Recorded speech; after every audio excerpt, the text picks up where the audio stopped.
in the first video on this playlist, we said about the electric windows not working properly. We've got the driver's window from this control, which goes up and down nicely. We've got the passenger's window, which goes down, but not up. And it's actually the same with the rear windows as well. They're not going down or up. So we think we've obviously got a common problem for it to be such a problem across so many of the buttons.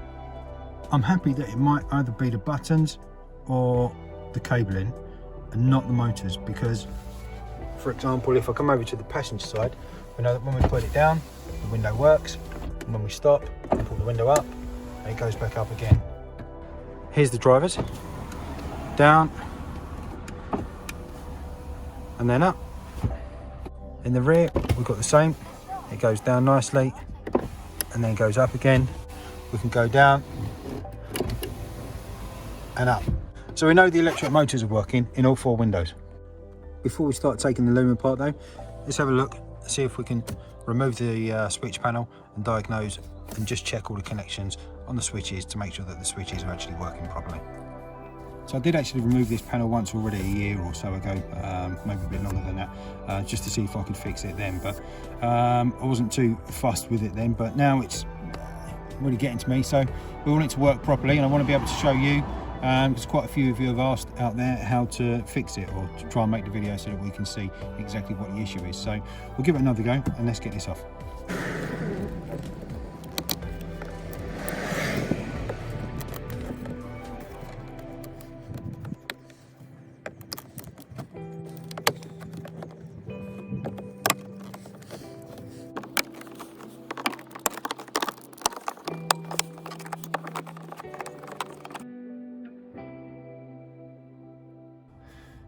Okay, so after playing with it for quite a while, I've got no joy. I know I've had it out before, like I say, but I think the clips that we can see in here and here, 2 kind of metal clips, they must be the same on the back side as well. And I think they're just kind of folding out underneath themselves, so it's making it really difficult to pull up. So what I think I'm going to do is have a quick look at the loom inside the door hinge, should we say, come around here. We're going to have a quick look in there, because if we see something immediately obvious, then it was going to save us all the time of trying to take that apart. So for those of you that have watched how to remove the headlights video, you might recognise this grey clip. It looks very similar to the ones that was on the back of the headlamp unit. So if I remember rightly, it was just a case of sliding it up. I think it goes up quite a way on this one. And as you do that, giving it maybe a little turn and off it comes. So great, so now we've got kind of that plug exposed. So we know that there's going to be no chance to get any slack, should we say, by removing any of the cabling inside the door card or inside the door, any of the whole loom, like we did on the boot wiring video, where we stripped it all down and then got a load of slack so that we could pull the rubber boot forward, fix the cables and then put it back on. So I'm guessing this is going to be a case of trying to manipulate this so we can have a look inside. Okay, so quick update. All I've managed to do here on the loom basically is just take the rubber boot off, have a look inside. I can't release it from there, so I thought, well, let's try and get some slack from the inside. So obviously there's a screw, a Phillips screw that's just fixed in there, and then we've got the bonnet release catch. Bonnet release catch, I managed to get it off without breaking it, surprise surprise, because I know that these are actually quite challenging and tend to break quite a lot. So I managed to get that off very delicately, and that's come off. That's allowed me just to pull this bit of paneling forward, releasing all the clips all the way along basically. So now I can set that aside, and now I can have a look inside and see what's going on. Okay, so just where the loom goes through here, so obviously next to the pedals, this surround was just filling in this hole, so I've just taken that off. I didn't cut it, it was already like that, so whether that's from the factory or whether someone's had it off before, I'm not sure, but that came away nicely. That led to being able to get a little bit, just push a little bit of slack just in there, just on the loom. And then on this side, the rubber boot, I've managed to peel that away. Took quite some doing, to be fair. Actually, it was really in there quite a lot, so that's given me some slack that hopefully I should now be able to just maybe pull this up a little bit, and if the problem is more at this end of the loom, then hopefully that will be able to, we'll be able to see any damage there. If not, then we might be able to actually now, if I get the loom off of here, like I say, potentially slide it down, push it back through the hole, put it back out this end, and then maybe we can expose the cables there. Okay, what's missing here? No loom at all. Now we understand why the holes are so big that they make for them. You can see there all the way through, because they're big enough to accept the plug on the end. So they obviously pre-make the looms and then yeah, run them through the holes, seal them back up. So now what we've got is a lovely bit of slack here. So I'm going to try and move this boot further up along the loom there, and hopefully that should show us what we can see inside.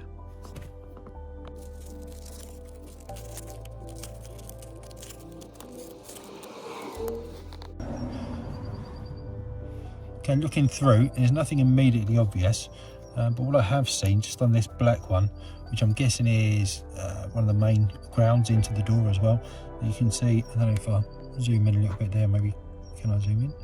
There we go. You can just see it's starting to split and crack a little bit there, just like the ones in the boot wiring loom. So I'm guessing it's the same kind of type of cables that we've got. There's nothing else immediately evident, so I'll keep on going through and see if I can see anything obvious. But yeah, for now, it's looking like it might be something else. So I'll persevere again, keep going and come back to you. Okay, quick update. I was hoping to try and find the window control unit. For whatever reason, I thought it was behind the glove box. There are many units, none of which seem to be the electric window control unit. So I've been trying to get the glove box out, which wasn't too bad essentially. It's just a case of taking apart every single screw that you can see. Strangely enough, I found the mystery cable when we did the boot rewiring for the digital aerial on the back window. So it's a little turn up for the books there.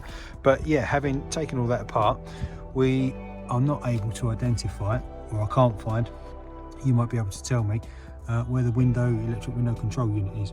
I was hoping, because I couldn't find any issues with the wiring loom over there, I was hoping to be able to, if I focus, there we go, I was hoping to be able to basically see if I can get some continuity on a multimeter between the plug and also wherever the other end of the cable is, which I was hoping was going to be under here somewhere.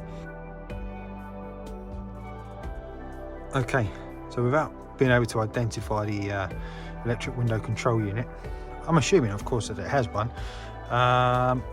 What I've decided to do is basically put all that back together, and I'll tell you what, that was one of the toughest things ever, getting that glove box back in there, whether it was a bit of a wiring loom or something that was tucked in behind that was preventing it going back.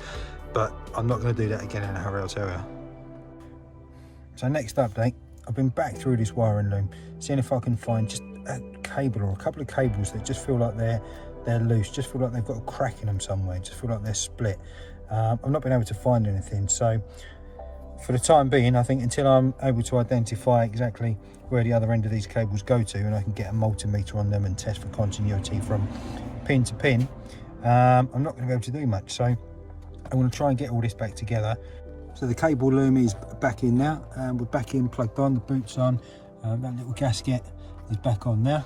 So now it's just a case of getting all the trim back on, getting this on, getting the bonnet catch back on, and then we'll just give it a test, make sure, obviously this bit of trim as well, we'll just give it a test, make sure that everything else is working fine, the tweeters, the windows, the electrics, speakers and so on, just to make sure that we haven't lost any functionality. Okay, so just while I'm putting this door sill bit of trim on, I thought we'd just have a look at the clips. It's always useful to know what goes on inside it. So you can see that we've got two clips, one on the inside, one on the outside as such. If we get some focus on that bit now, I might have to zoom out. They're actually metal clips just on the inside there. So that obviously comes in and holds on to this point here and this point here. And then at the end, we've got this clip which comes into here. And then we've got, I think we've got here, we've just got a locating pin that goes into the hole there. And then at the far end, at the top here, we've got our bonnet release hole, and then just the fixing screw there, which obviously comes through from the other side. So it's going to be a case of getting these back on these 2, 4, 6, 8 clips there, that little locating pin, and then yeah, the screw obviously in the top here, as you can see where it goes just above the bonnet catch. Okay, then one of the last things I really wanted to kind of try and capture and show was the bonnet release catch. So obviously that would normally be pulled like that. Inside you've got these pins or whatever you want to call them, kind of the clips. As you push it in, obviously they just clip in and come out with these kind of notches that help obviously pull it as you twist it. They catch onto it. I think it's like a bit like a cog. So let's have a look and see what we can see just inside there. So there you can see just kind of the cog teeth where it notches onto. So hopefully it's going to be a case of just getting this, offering it in, making sure that it's in line, and just clicking it in. There we go. And hopefully, if we listen, there we go, release the bonnet. Great. So before any of you worry that I've forgot about the bonnet, we'll just make sure that we shut it now. Okay, so now just in the car, we'll just give everything a quick test. So we just turn the ignition on. There we go. And we'll check the speakers first. Yep, they sound good. Let's turn that off. And then we can do driver's window. That's fine. And that is fine. We'll do passenger window. Is down. Interestingly, having played with that took a little bit of effort to get that to go down. So it raises my suspicions that it's actually this switch panel, which, to be fair, I had a hunch about that it could be that anyway. So let's try it up.